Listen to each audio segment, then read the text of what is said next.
Eh, Estamos hablando sobre la primera carta a Timoteo, el capítulo 1. Y bueno, digamos que en el contexto de lo que se desarrolla ahí, Pablo le está hablando a Timoteo, ¿verdad? Precisamente. Y le está hablando de un tema puntual, que es la forma como debe conducirse, ¿verdad? Eh, y lo que se debe de hablar, digamos, dentro de la congregación, porque la edificación que se espera o la forma como nosotros somos perfeccionados es a través de la palabra. En ese sentido, es importante que nosotros pues tengamos claridad, porque pues, resulta de que sí es un poco, digamos, bueno, no sé cómo explicarlo, pero sí es un poco complicado tratar, digamos, de entender la palabra sin una debida revelación del Espíritu, ¿verdad? Entonces, yo entiendo, digamos, que dentro de nuestro proceso de crecimiento, nosotros a veces nos enfrentamos con una palabra que solo la leemos y la tratamos de entender a nivel simplemente intelectual. Pero la palabra no es así como se revela. Nosotros, para tener claridad de lo que necesitamos entender y la forma como la debemos de aplicar, tenemos que eh, invocar al Espíritu Santo, ¿verdad? Porque el Espíritu Santo es el único que conoce los planes y propósitos que Dios tiene para nuestras vidas. Y de esa forma nosotros vamos a tener una revelación clara de lo que la palabra trata de decir. Ya nosotros hemos compartido en muchas ocasiones que la palabra que leemos no nos llega de la misma forma a cada uno. ¿Por qué? Porque nuestras circunstancias son diferentes, ¿verdad? Nuestros contextos son diferentes. Eh, digamos, desde la perspectiva en que yo les quiero presentar este primer capítulo, vamos a ver de que no es un tema que solo se aplique para la gente que está a cargo de dirigir, digamos, una congregación o que está un puesto ahí de, digamos, un privilegio, ¿verdad?, de compartir la palabra, sino que eso en realidad se extiende a todos nosotros, a todos los que somos hijos, todos los que somos creyentes. ¿Y por qué razón? Porque nuestra vida es un testimonio hacia los demás, ¿verdad? Y cuando se habla en la palabra de doctrina es la enseñanza. La enseñanza no solo se transmite, digamos, en función de que alguien se pare y nos diga y nos explique algo, ¿verdad? La doctrina o la enseñanza también se transmite en función de la forma como nosotros vivimos, la forma como nos presentamos ante el mundo, ¿verdad? La forma como nos comportamos. Eh, Quiero comentarles que esta semana, por lo menos ya superé una de las pruebas de no enojarme, ¿verdad? Hubo una complicación ahí un poco feyuca, digamos. Y sí, pues gracias a Dios sí me comporté a la altura, ¿no? Entonces, el reto que cada uno de nosotros tiene es precisamente abordar esos temas que necesitamos mejorar, ¿verdad? Ese es, digamos, el trabajo más importante. Entonces, para no seguir alargando esta introducción, oremos, ¿verdad? Padre, te damos gracias por este tiempo. Te damos gracias, Señor, por tu palabra. Te pedimos, Señor, en el nombre de Jesús, que el Espíritu Santo que tú has puesto en nosotros, Señor, revele aquellas cosas que necesitamos entender, Señor, para que esta palabra sea de edificación, Señor. No venimos aquí a hablar cosas de hombres, no venimos a hablar cosas fuera de tu palabra, Señor, sino que queremos escuchar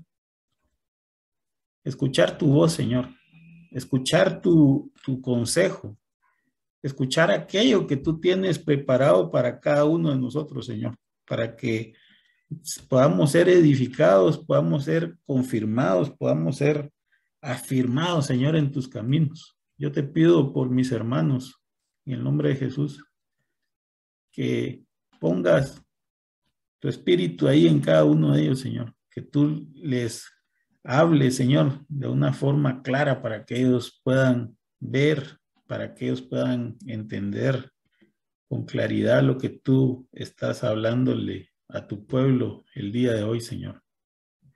Porque estas cosas aún están vigentes. Padre, te damos gracias en el nombre de Jesús. Amén. Bueno, entonces, pues este mes estamos hablando de la carta, de la primera carta a Timoteo, ¿verdad? Y en esta porción vamos a centrarnos en el capítulo 1. Yo escogí los versículos del 3 al 19. Me comí, digamos, el saludo de Pablo, ¿verdad? No es que no sea importante, pero necesitamos enfocarnos acá. Miren, pues, cuando nosotros hablamos de doctrina, como les decía, estamos hablando de la enseñanza, ¿verdad? Y como yo les estaba comentando, esa enseñanza o esa forma como nosotros nos presentamos le muestra un camino a aquellos que están alrededor nuestro, ¿verdad? Nuestro ejemplo, porque somos luz y somos sal, ¿verdad? Eso es importante.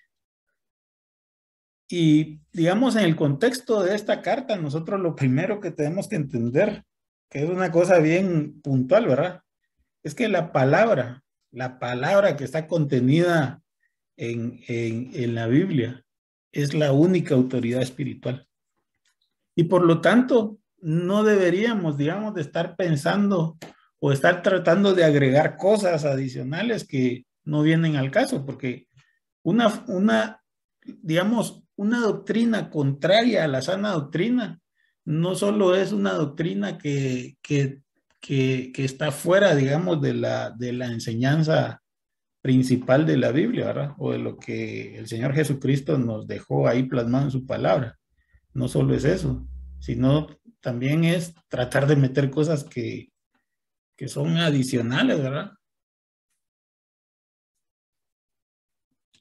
No me quisiera parar en los pies de nadie, pero tal vez lo voy a decir así, miren, pues nosotros en el tiempo hemos aprendido, digamos, de que tenemos que convivir con nuestro medio ambiente, ¿verdad? Que tenemos que respetar la naturaleza, que tenemos que respetar a los animales, etcétera, ¿verdad? Pero, por ejemplo, les voy a poner un ejemplo, ¿va? Si yo, sin ánimo de ofender a nadie, ¿verdad? Si yo quiero más a mi perro que a mi vecino, hay algo que está ahí pasando, ¿va? Hay algo que no está, que yo tengo todavía que mejorar en mí. Si yo quiero más a mi perro que a mi pareja, si yo quiero más a mi perro que a mis hijos, ¿va? O a mi mascota, digámoslo en general, ¿va? Algo tiene que cambiar en mí.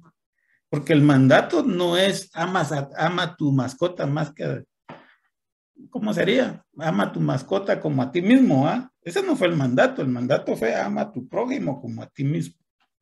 Y el prójimo, mira hermano, el prójimo es el vecino, el jefe, la pareja, los hijos, aquellas personas que probablemente nos complican la vida, ¿no?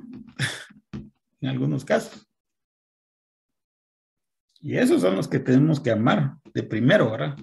Porque yo no estoy diciendo no quiera a su mascota, o sea, usted está obligado a darle comida, a darle un buen lugar para que viva, etcétera, ¿verdad? Pero hay prioridad y la prioridad es primero el prójimo. Entonces, pero, ¿y por qué les digo esto? Miren, primera de Timoteo 1:3, cuando te rogué que te quedaras en Éfeso, cuando fui a Macedonia, para que mandases a algunos que no enseñen diferente doctrina, ¿verdad? Porque, digamos, la doctrina o la enseñanza que está contenida en la palabra, se los voy a recordar. ¿Cuál es el mandato o el mandamiento importante que resume la ley y los profetas. Amar a Dios sobre todas las cosas y a tu prójimo como a ti mismo. Ese es el mandato más importante y el central, ¿verdad? Y de todo de eso depende la ley y los profetas. Eso es lo que dice nuestro hermano mayor, ¿verdad? Ahora miren, pues, ¿qué otro aspecto vemos ahí? El pastor estaba hablando precisamente al inicio, ¿verdad? De que no prestemos atención a fábulas y genealogías interminables, que solamente acarrean disputas, más bien que edificación de Dios, que es por la fe. Así te encargo ahora. Ese es el apóstol Pablo hablándole al colaborador ¿verdad? Timoteo. Pero en este sentido, digamos, nosotros podríamos saber o resumirlo de esta forma, ¿verdad? Que la fe, que es la razón por la que estamos acá, ¿verdad? La fe viene por el escuchar atentamente la palabra del Padre, no otras cosas, ¿verdad? Porque nosotros podríamos ahí perdernos en cosas de genealogías. Me imagino que estaban hablando de la descendencia y que quién desciende de quién, y entonces que esos tienen más privilegios, etcétera. Pero lo cierto es que nosotros no, o sea, nosotros no somos israelitas, ¿verdad? Nosotros somos, digamos, estamos fuera o estábamos fuera de esa promesa que el Padre había dado a su pueblo, ¿verdad? Sin embargo, fuimos adoptados. Yo en alguna oportunidad les hablé a ustedes de la lámpara y ahí está la otra figura que era el olivo silvestre, ¿verdad? Y eso somos nosotros, o sea, nosotros fuimos adoptados, fuimos injertados, ¿verdad? Fuimos alcanzados gracias a que aquellos a los que vinieron no lo aceptaron, no lo reconocieron. Entonces eso abrió la oportunidad para que nosotros pudiéramos ser alcanzados, ¿verdad? Y digamos, y la persona que propició todo ese proceso fue Pablo, ¿verdad? Entonces, en realidad nosotros ni siquiera tenemos de qué jactarnos, ¿verdad? Porque no podemos decir siquiera que somos israelitas, ¿verdad? Pero la fe en el Padre, en creerle a Él, en creer en la promesa que Él hizo, eso es lo que nos habilita para ser hijos de Él, ¿verdad? Y en ese sentido, por eso es importante escuchar atentamente la palabra del Padre. Hay un pasaje que está en, bueno, no me recuerdo exactamente, pero yo creo que se los leí la vez pasada. En Deuteronomios está, que dice, escucha Israel atentamente. Jehová tu Dios, Jehová uno es. Y eso traducido, digamos, por la forma como lo hablan los israelitas, ellos dicen Shema Israel, ¿verdad? Y ese Shema Israel es precisamente eso, que prestemos atención, porque digamos, en este tiempo o en este momento, lo único que nosotros necesitamos para poder hacer que nuestra fe crezca, que nuestras situaciones cambien, que podamos crecer espiritualmente, es poder hacer un esfuerzo de escuchar atentamente la palabra del Padre, ¿verdad? Y al final, digamos, usar la palabra correctamente implica de que nosotros debemos de estar claros de que el amor o el primer mandato, ¿verdad? Del que les está hablando. Ese es el objetivo, ese es el propósito. En 1.5 dice, pues el propósito de este mandamiento es el amor, pero lo que ocurre aquí es que también puede haber un amor que no sea real, ¿verdad? Y por eso el apóstol Pablo habla de esto, miren, del amor nacido de un corazón limpio y de una buena conciencia y de fe no fingida. Porque nosotros, desgraciadamente, como humanos, podemos fingir, ¿verdad? Y podríamos tener un corazón no tan limpio, ¿verdad? Pero el propósito de todo de la palabra o de lo que nosotros necesitamos enfocarnos es esto, es el amor, que nazca en nosotros el amor, ¿verdad? Esa es la meta, ese es el objetivo. Primera de Timoteo 1, 6 al 7. De las cuales cosas desviándose algunos. Aquí está hablando de dos personajes que están ahí señalados, digamos, en este pasaje, ¿verdad? Porque lo que pasa es que ellos estaban, digamos, compartiendo cosas que no debían, ¿verdad? Se apartaron a vana palabrería, queriendo ser doctores en la ley sin entender ni lo que hablan ni lo que afirman. Lógicamente, miren, hay cosas que probablemente causen conflicto o causen cortocircuito, ¿verdad? Yo estaba leyendo el capítulo 2 de Timoteo, ¿verdad? Y hay una parte ahí donde dice que las mujeres, casi al final, ¿verdad? De ese capítulo que habla de que las mujeres pueden ser salvadas y engendran y no sé qué, ¿verdad? Por supuesto que si eso se lo decimos así a una feminista, seguramente le da el soponcio ahí, va a decir, estos son retrógradas, bueno, no sé cómo es la palabra, son retrógrados, que ya me dijeron a mí una vez que estaba hablando de un tema parecido. Pero miren cómo es la situación. La situación es que, ¿qué es lo más importante cuando nosotros estamos hablando del amor? Es lo interno. O sea, cuando estamos hablando de la gracia, es lo interno. Cuando hablamos de la ley, hablamos de las cosas que se hacen, ¿va? Pero no necesariamente se toma en cuenta por qué se hace. Y por eso es que la ley no está completa. Por eso es que la ley no es como el final del propósito de lo que Dios espera para sus hijos. Porque tenemos que ser perfeccionados en el amor. Ya lo vamos a ver más adelantito. La ley se perfecciona en el amor. Timoteo 1:8 dice, pero sabemos que la ley es buena si uno la usa legítimamente, ¿verdad? Y es lo que les estoy diciendo, porque, por ejemplo, ¿cuántos sacrificios, o se los voy a poner de otra forma, cuántos bueyes tenemos que sacrificar para obtener el perdón y la misericordia del Padre? Nosotros, ¿verdad? Los judíos, pues, y si son mesiánicos, pues tendrán ahí ahí todo eso está escrito en números, creo yo, ¿verdad? Ahí están los sacrificios que deben de hacer. Pero a nosotros, ¿cuánto nos ha costado de eso? Porque la palabra dice que el único y suficiente sacrificio fue el que hizo el Señor Jesús en la cruz del Calvario. Y con eso Él pagó todos los pecados. Y por eso nosotros ahora tenemos libre acceso al Padre, ¿verdad? Pero yo podría, o sea, si voy a poner un ejemplo más sencillo de entender. Mira, hermano, yo le puedo decir, mire, usted debe dar su diezmo, ¿verdad?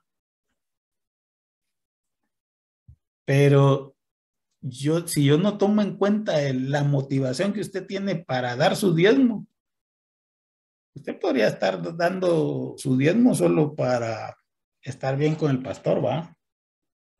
Para tenerlo contento ahí. O por otra razón, ¿va? Pero si usted toma en cuenta la motivación que tiene, ahí ya cambia la cosa. Ya cambia el sentido, porque nosotros lo que estamos buscando es agradar a Dios, ¿verdad? En primera instancia, agradar a Dios. Lo que hacemos tiene que ser esa intención, tener intencionalmente agradar al Padre, ¿verdad? Así que, digamos, si la ley se basa solo en lo que hacemos, sin tomar en cuenta la motivación, entonces solo lo que hacemos es lo único que se ve, ¿verdad? Y entonces podríamos decir, estamos haciendo las cosas bien, ¿verdad? Pero no necesariamente. no necesariamente, ¿verdad? Y por eso es que se necesita la gracia, porque la gracia, y sobre todo nosotros que no tenemos una genealogía, digamos, que podamos decir somos judíos, estaríamos fuera del pueblo de Dios, ¿verdad? Y en esta parte a mí me confirma eso que les estoy diciendo, porque la ley no fue dada para nosotros, ¿verdad? Se lo voy a leer. 1:9 dice, conociendo esto, que la ley no fue dada para el justo. ¿Quiénes son justos? ¿Quiénes son justos? Esa es la pregunta ahí, ¿verdad? ¿Quiénes son justos?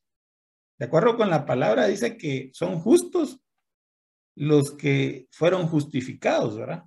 Y nosotros fuimos justificados por el sacrificio del Señor Jesús. O sea, ni siquiera fue por algo que nosotros hayamos hecho, sino que fue por algo que hizo alguien más, en este caso el Señor Jesús, ¿verdad? Y por eso es que nosotros somos justos.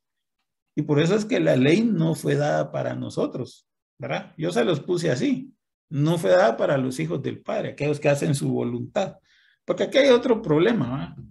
Si usted no hace la voluntad del Padre, por supuesto que la ley le va a pesar.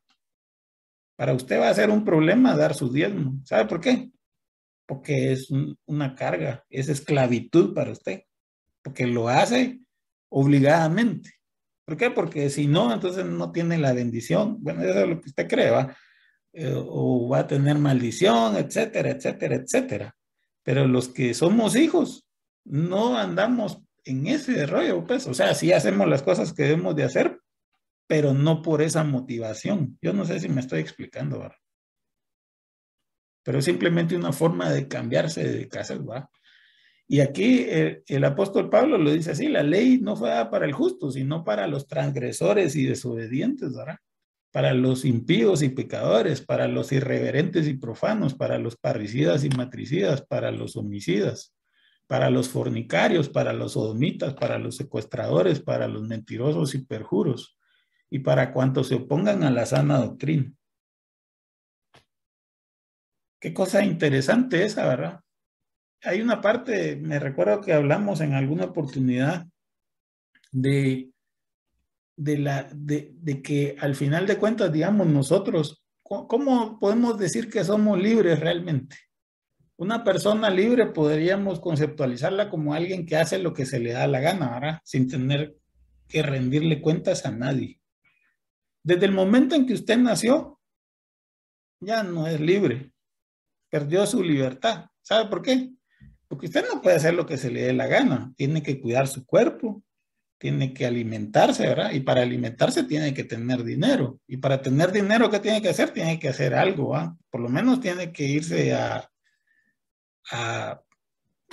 sembrar un arbolito de algo o criar un animalito, algún animalito ahí para después podérselo comer, ¿va? O sea, está sujeto a su cuerpo, ¿verdad? Va, y supongamos, va, y si es chapín, entonces, aparte de eso, tiene que pagar impuestos, ¿verdad? ¿Va que sí? O sea, no es tan libre. Y así va perdiendo su libertad. Ahora, en la palabra se habla de tres niveles, bueno, de dos niveles de esclavitud, ¿verdad? Se habla de un nivel que es esclavo de la carne, ¿verdad? ¿Por qué? Porque está en el nivel cero, digámoslo así, ¿verdad? Es esclavo de la carne porque él simplemente obedece a sus necesidades naturales, es esclavo de sus impulsos, de sus instintos. Y el segundo nivel, ¿cuál es? Es esclavo de la ley, ¿verdad?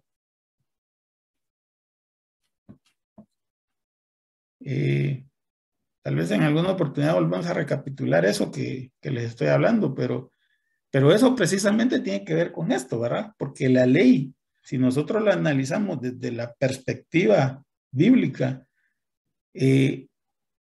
nos damos cuenta que nosotros básicamente no podemos cumplir con todas esas cosas que están ahí. Y por eso es que necesitamos la gracia para poder acceder al Padre, ¿verdad? Y realmente poder ser desarrollados. Y al final concluimos de que la doctrina es el amor. 1:11, según el glorioso evangelio de Dios bendito, que a mí me ha sido encomendado. Porque como les dije, ¿verdad? El apóstol Pablo, precisamente lo, lo que, lo que él, el ministerio al que él se refería es el ministerio de la reconciliación, al ministerio de la gracia, ¿verdad? Porque incluso los otros apóstoles le andaban haciendo la guerra ahí porque no, es que todos se tienen que circuncidar, ¿verdad? Porque esa es la señal de que son israelitas, ¿verdad? Entonces se tienen que circuncidar, pero no es eso lo que Dios quiere. Lo que Dios espera es circuncisión del corazón, ¿verdad? En otras palabras, lo que Dios espera es que nosotros corrijamos nuestras intenciones, porque hacemos las cosas, ¿verdad? Que le amemos a Él y que amemos a nuestro prójimo, ¿no? Al final. Entonces, hablemos de un poco de la doctrina del amor, ¿verdad? Aquí yo lo primero que les puse es que la salvación es un regalo del Padre. Y es un regalo, ¿por qué? Porque les vuelvo a preguntar, ¿cuántos bueyes tuvo usted que sacrificar? ¿Cuántos palominos tuvo que ir a sacrificar? ¿Cuánto ha tenido que hacer para poder acceder a la gracia o al perdón o al favor de Dios? ¿Cuánto de eso ha tenido que hacer? Y el apóstol Pablo lo dice así en su experiencia, ¿verdad? Doy gracias al que me fortaleció, a Cristo Jesús nuestro Señor, que me tuvo por fiel, poniéndome en el ministerio. ¿Y cómo fue que se justificó o se pudo justificar? Solo a través de la fe y del amor, ¿verdad? 1:13 dice, habiendo yo sido antes blasfemo, perseguidor e injuriador, mas fui recibido en misericordia porque lo hice por ignorancia en incredulidad, ¿verdad? Yo diría que en realidad no importa bajo qué circunstancias lo hizo, simplemente Dios nos vio o de alguna forma él estamos en su corazón y dijo, no, a este me lo traigo para acá. Y por eso es que hoy estamos acá. Pero no ha sido porque nosotros nos hayamos portado bien o porque nuestros abuelitos se portaron bien o porque nuestros papás se portaron bien. Yo no sé. Pero no sé ustedes, ¿verdad? Pero por lo menos yo sí me identifico con este pasaje porque ¿qué, realmente qué era lo bueno que yo pudiera decir? Tenía yo esto, ¿verdad? Incluso ahora todavía estoy mejorando cosas, ¿verdad? Pero yo podría decir qué es lo bueno que estoy haciendo. Por supuesto que yo he cambiado las cosas que a nivel de la luz que tengo o de la revelación que he recibido, puedo darme cuenta que son incorrectas, ¿verdad? Y eso lo he ido cambiando. Pero, hermano, ¿acaso tenemos toda la revelación? Le pregunto. Porque si tuviéramos toda la revelación ya seríamos perfectos, ¿verdad? Pero nosotros en realidad estamos siendo perfeccionados. En la palabra también hay una parte donde dice que la senda del justo es como la luz del día que va de aumento en aumento hasta que el día es perfecto. Así dice la palabra, ¿verdad? Bueno, se lo estoy parafraseando. Pero eso es lo que dice, ¿no? Timoteo 1:14.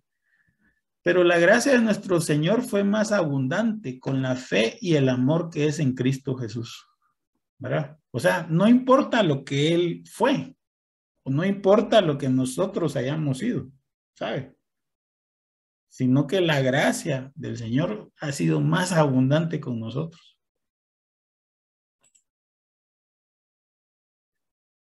Y aquí la siguiente parte yo se las puse como pregunta, ¿verdad? Necesitamos ser salvados del mundo. Y lo puse así porque precisamente este es el tema.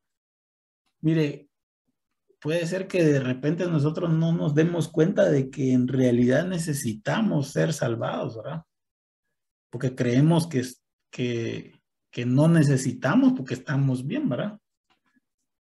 Usted va al doctor cuando se siente sano o porque está sano. Difícilmente, ¿va? Seguramente todos vamos al doctor cuando ya estamos, que nos duele algo, ¿va? o que nos sentimos mal, ¿verdad? Entonces, lo primero que nosotros necesitamos para poder ir donde el doctor es darnos cuenta de que tenemos algo malo, ¿va? Y lo mismo pasa con el tema espiritual. Porque si nosotros no somos capaces de darnos cuenta que necesitamos ser salvados, ¿verdad? Porque somos pecadores, porque fallamos, porque las cosas no las hacemos bien, porque se nos van, ¿verdad? Entonces no podríamos acercarnos al Padre, ¿verdad? Y esa es la primera barrera que nosotros tenemos que superar. Y esa es la primera razón o la razón más importante por la que muchas personas no se acercan, porque dicen, ¿para qué va? Si hasta pisto tengo, o sea, estoy haciendo bien las cosas, ¿va? Bueno, vamos a seguir. Por lo tanto, la salvación o el camino de salvación que nosotros tenemos cada uno va a iniciar cuando nosotros finalmente reconocemos nuestra condición ante el Padre, ¿verdad? 1:16. El apóstol Pablo dice, pero por esto fui recibido a misericordia, para que Jesucristo mostrase en mí el primero toda su clemencia, para ejemplo de los que habrían de creer en él para vida eterna. Pero fíjense que este pasaje no solo aplica para el apóstol Pablo, aplica para cada uno de nosotros. ¿O ustedes creen que detrás de nosotros no vienen más? No viene multitud. Por lo menos tiene hijos, ¿verdad? Y esos hijos van a tener hijos, y esos hijos van a tener hijos, y así. Porque Dios no solo nos está viendo a nosotros, está viendo a los que vienen detrás de nosotros, ¿verdad?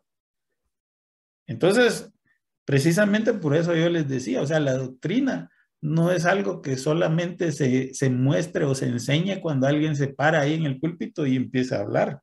También se enseña cuando nosotros vivimos, cuando nosotros reaccionamos, interactuamos, etcétera, ¿verdad? Ahí se enseña la doctrina también. ¿Qué doctrina la que cada uno de nosotros tenemos, verdad? Y hacia ahí nos tenemos que enfilar, ¿verdad? 1:17. Por tanto, al Rey de los siglos, inmortal, invisible, al único y sabio Dios, sea honor y gloria por los siglos de los siglos. Amén. Por supuesto, ¿verdad? Dios se merece toda la gloria y el honor, porque nosotros, ¿qué podríamos merecer realmente? ¿Qué podríamos exigir? ¿Va? Si simplemente nosotros tenemos acceso por gracia, simplemente. Por supuesto que cada uno tiene un esfuerzo y un camino que andar, ¿verdad? Esa es parte del proceso que cada uno de nosotros debe seguir, ¿verdad? Pero el acceso es gratuito. Y el apóstol Pablo acá le dice a Timoteo, ¿verdad? Este mandamiento, hijo Timoteo, te encargo para que conforme a las profecías que se hicieron antes en cuanto a ti, milites por ellas en buena milicia, manteniendo la fe y buena conciencia, desechando la cual naufragaron en cuanto a la fe algunos. Pero, ¿qué es lo que le está diciendo acá? Es necesario que para que nos mantengamos firmes, ¿verdad? Para que nos mantengamos firmes en la fe, tenemos que mantener la fe y la buena conciencia. Hay un pasaje también donde el apóstol Pablo habla de que la conciencia de algunos ha sido cauterizada.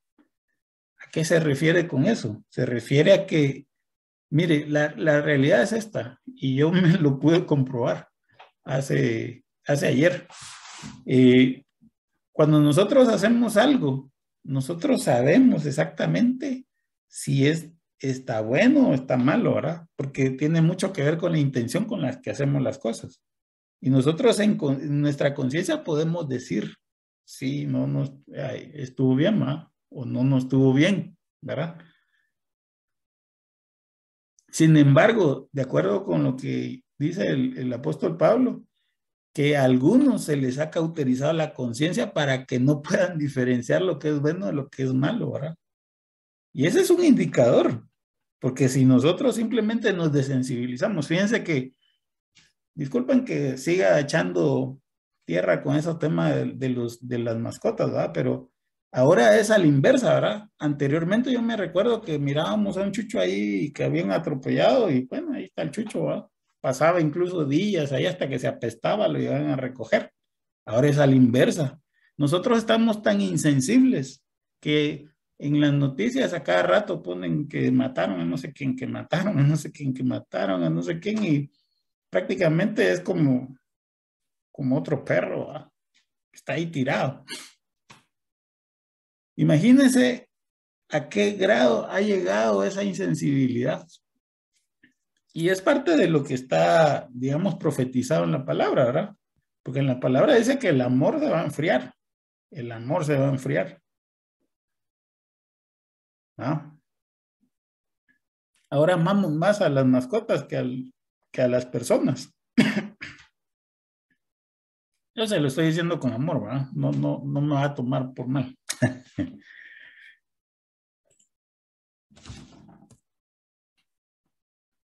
Bueno, pero digamos, básicamente es importante, ¿verdad? Que nosotros tengamos esa visión, ¿verdad?